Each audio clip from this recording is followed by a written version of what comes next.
السلام عليكم ورحمة الله وبركاته. يا هلا فيكم بوصفات تيتا نبيلة على اليوتيوب.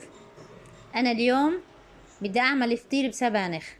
عندي سبانخ بدي أنقيه وأغسله وأرجع لكم من الله راض. هيدا أنا غسلته وفرمته. انتوا عارفين فوائد كتير في السبانخ وخسارة عليها تروح في المية، واهم حاجة الحديد اللي فيه، يعني كبار وصغار محتاجين الفوائد هذه والفيتامينات اللي موجودة فيه. اللهم صل على سيدنا محمد.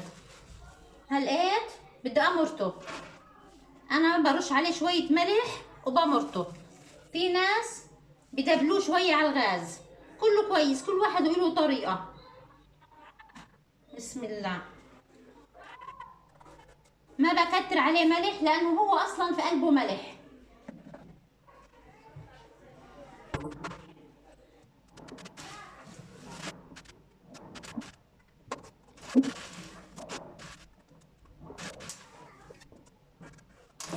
كتير كتير كتير زاكي الفطير بسبانخ، على قد ما هو زاكي وانا بحبه في نفس الوقت متعب في الشغل.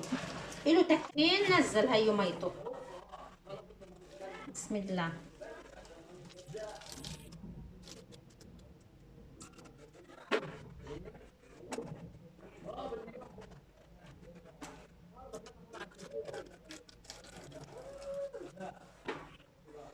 ان شاء الله بمرته بروح بعمل العجينة.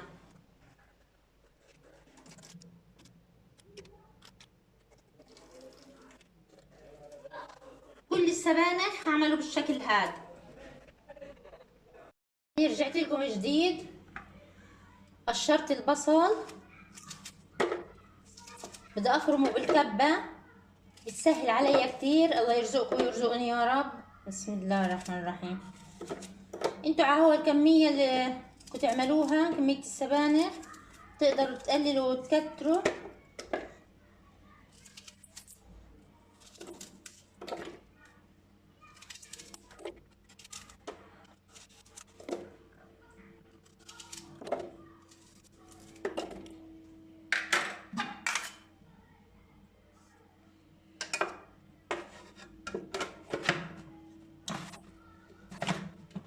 بسم الله.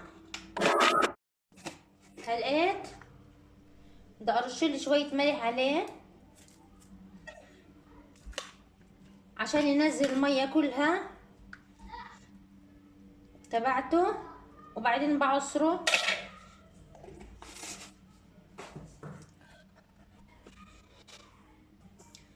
هلقيت انا بدي اعصر ليمون، ليمون يابس.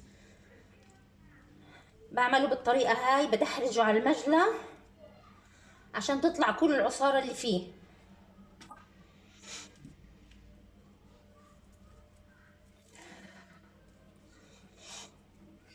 ما شاء الله. طلع كيف صار، طلع كيف يابس هو، ولا في كأنك تحسي انه ما فيش فيه مية، بس لما تدحرجيه تطلع مية كتير كتير منه.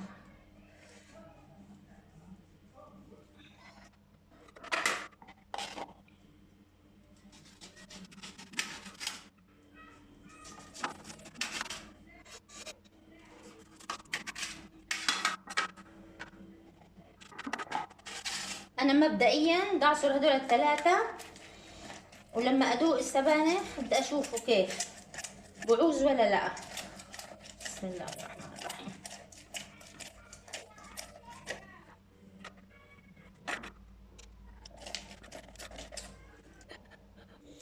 هلات انا نخلت كيلو طحين. هيني نخلت كيلو طحين حطيته في العجانة. بدي احط عليه معلقة صغيرة ملح، بحط عليه حليب ناشف بودر 4 معالق كبار.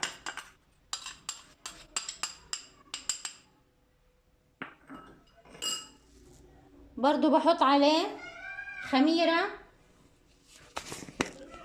على طرف المعلقة الصغيرة، ما بحط كتير.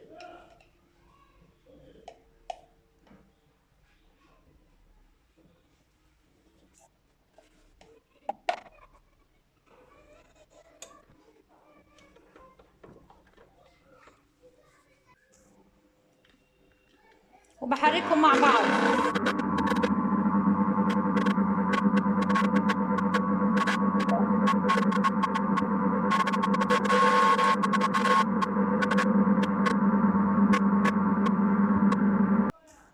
بحط عليهم زيت زيتون، انا بحب كتير احط زيت زيتون على الفطاير،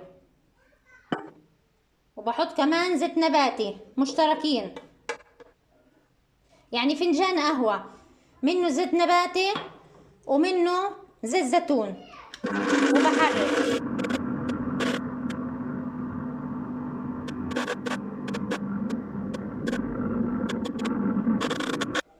وهلقيتها بصير احط عليهم مية دافية عشان اعجنهم في بعض. بسم الله.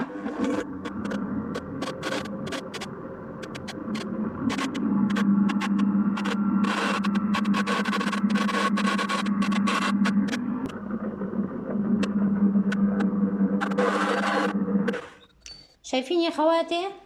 ما حد ما العجينة ما تلتف ناحية ايد الخلاط العجانة، اعرفي انه العجينة كويسة كتير تبعتك. هيني خلصتها يا خواتي. كيف بعرف انها كويسة؟ انها انعجنت منيح، تلتف على العجانة، بعرف انها كويسة. هيني حطيت شوية زيت نباتي بالجاط،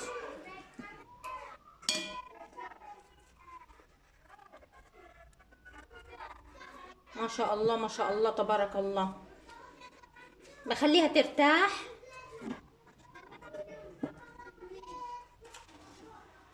ابو 10 دقايق عامل ما اعمل باقي خطوات السبانخ.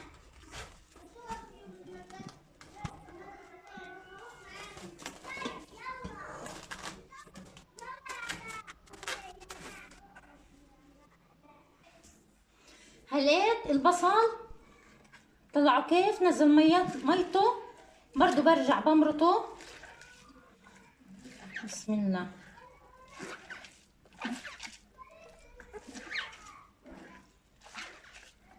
انا ما بدي المية احطها على السبانخ عشان لما اجي اعمل الفطيرة ما تنزل مية في قلبها وتصير طرية وتتفسخ، تتفتح يعني. بسم الله. شايفين؟ اذا ما عملت انتوا عارفين يا خواتي، انا عرفت معلومة، اول واحدة عرفت المعلومة هذه من اختي، الله يحفظها يا رب ويحفظكم حبايبكم. لما اختي تكون مرشحة كتير ما تقدر تتنفس من الرشح، انتوا عارفين الرشح، ولما السعال والامور هاي كل واحد تعبان ومش قادر يتنفس، بتعصر بصلة وبتحط المية تبعتها في قلب انفها. بتقول لي ما حد ما احط هيك بعد 5 دقايق ما بحس بحاجة من الوجع. قلت لها شو؟ مية البصل؟ طب والله مية البصل اللي بتحرق حرق. قالت لي تحرق ولا ما تحرق، صحتي اهم من كل الدنيا. يعني هذه بدها إرادة قوية قوية قوية، الناس ما بتقدر تقشره ولا تفرمه. أنا واحدة من الناس لما أفرمه بحس عينيا كلهم مدمعين وبحرقوني حرق. إيش هلا ما أحطه؟ الله يعطيها الصحة ويعطيكم أنتوا كمان ويعطينا، ما يرمي حدا يا رب، ويشفيك ويشفينا يا الله. بدي أحطها لقيتها. بسم الله. فلفل أحمر، بس بدي أحاول إني ما يكون في مية، يعني أزله من المية، لأنه السبانخ كمان شوية مع المكونات هذه هينزل ميته، حتى لو مردته برضو بنزل ميته.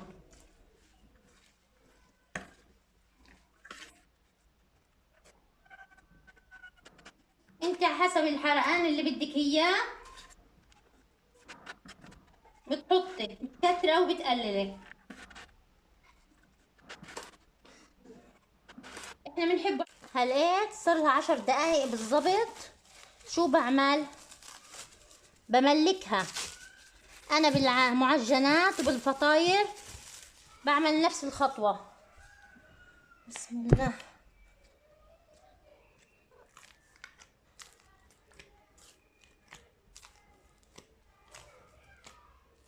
بعمل الحركة هذه على 3 مرات.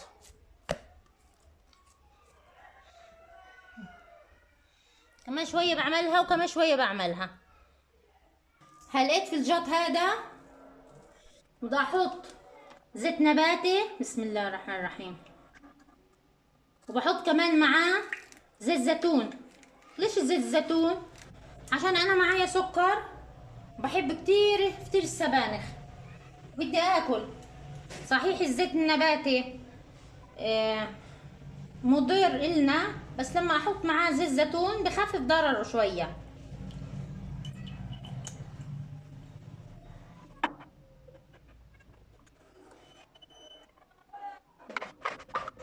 يعني اعمل واتعب كل هالتعب واقل من لقمة الواحد ما ياكلهاش. انا هاي طريقتي. هلقيت اجينا على السبانخ. بسم الله الرحمن الرحيم. بدي احط الليمون. انا بحط وبدوق، بديش يكون حامض كتير. وهي الملح. بسم الله.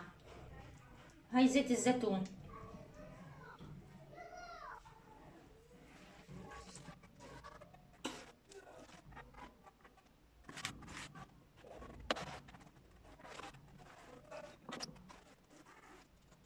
كتير زاكي هذا الفطير بسبانخ.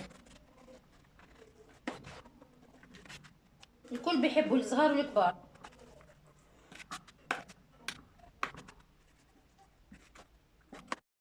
لقيت انا بدي اقطعهم. بقطعهم قطع هيك صغيرة. القطعة اللي بدك اياها اعمليها. انا بدي اعمل محوى. حابة تعملي محوى اعملي، حابة تعملي مثلثات اللي بدك اياه، كله كويس من ايديك الحلوة.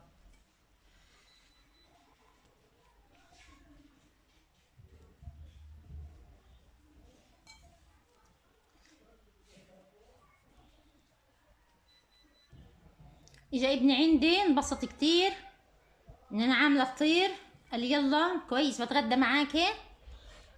الله يخليكم حبايبكم يا. هلقيت جبت الصواني بدي ادهنهم بشوي زيت نباتي حتى ما تلزق الفطيره بقاع الصينيه.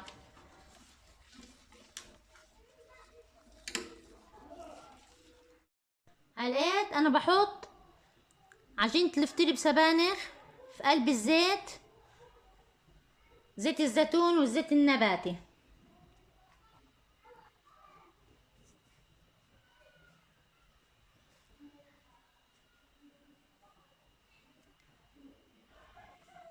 في ناس بترقوا، يعني ما بتمدوا في الصينية، تعملوا بالشوبك.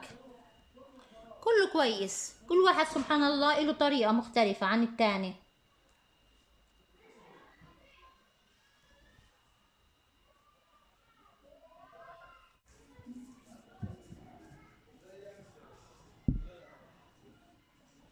بسم الله الرحمن الرحيم.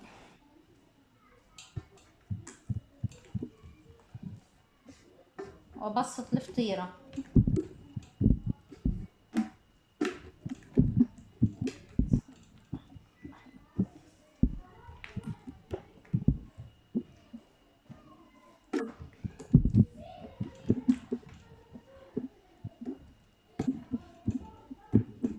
المرة اللي فاتت عملته كنت حابة اصوره، لكن الطحين ما مد معايا بالمرة بدش معايا.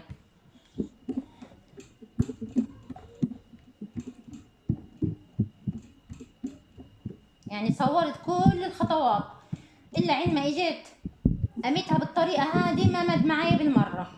قلت خلص طفيت التصوير. مش كله طحين واحد، في بكون له عرق فيه لا.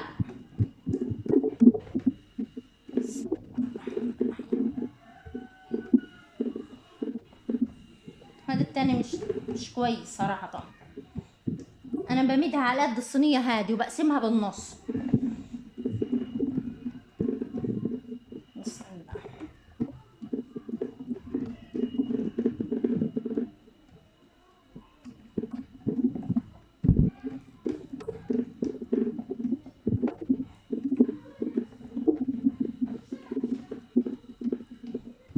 الله يسامحك من هيك طحين، الواحد ياكلها التعب في الاخر ما تمدش.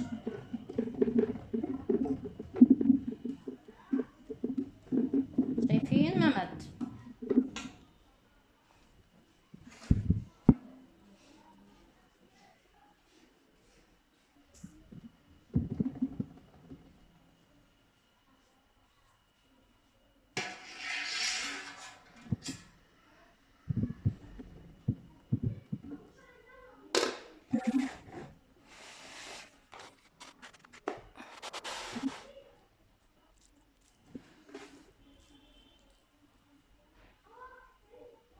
بسم الله.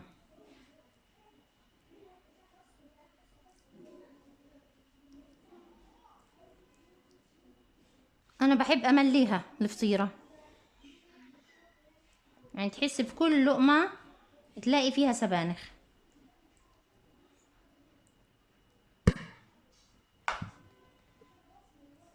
بسم الله الرحمن الرحيم.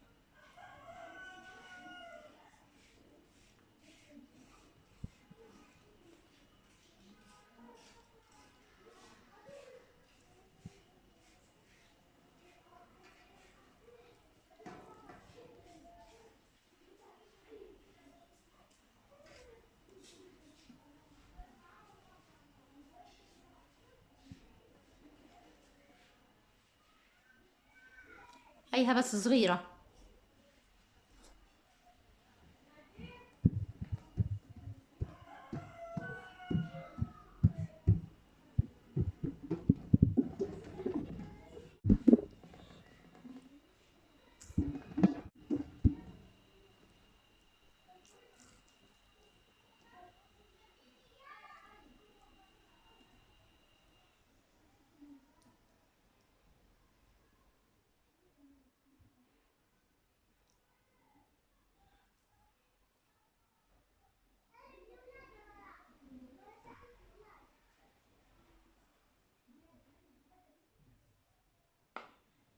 بسم الله.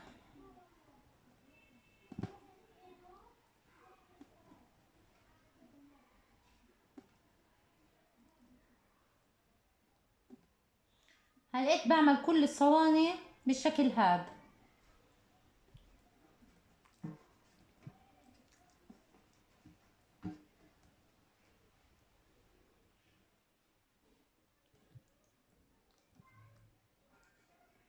هيها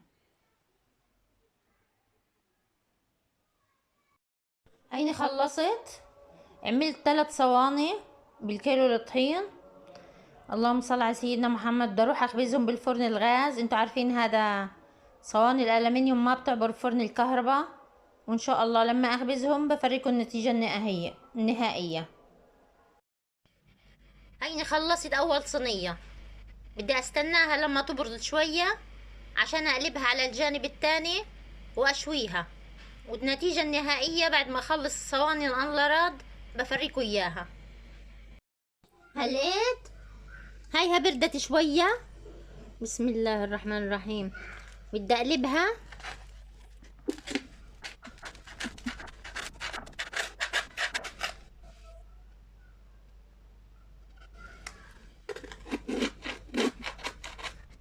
انا اذا قلبتها ساخنة وهي ساخنة بتتفتفت، خسر عليها بعد كل هالتعب.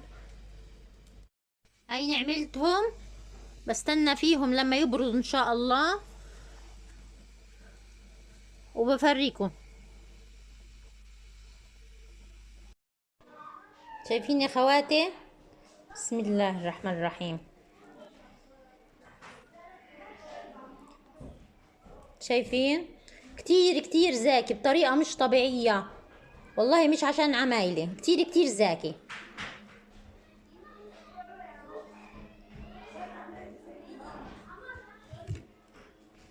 هاي كمان واحدة من تحت. بسم الله.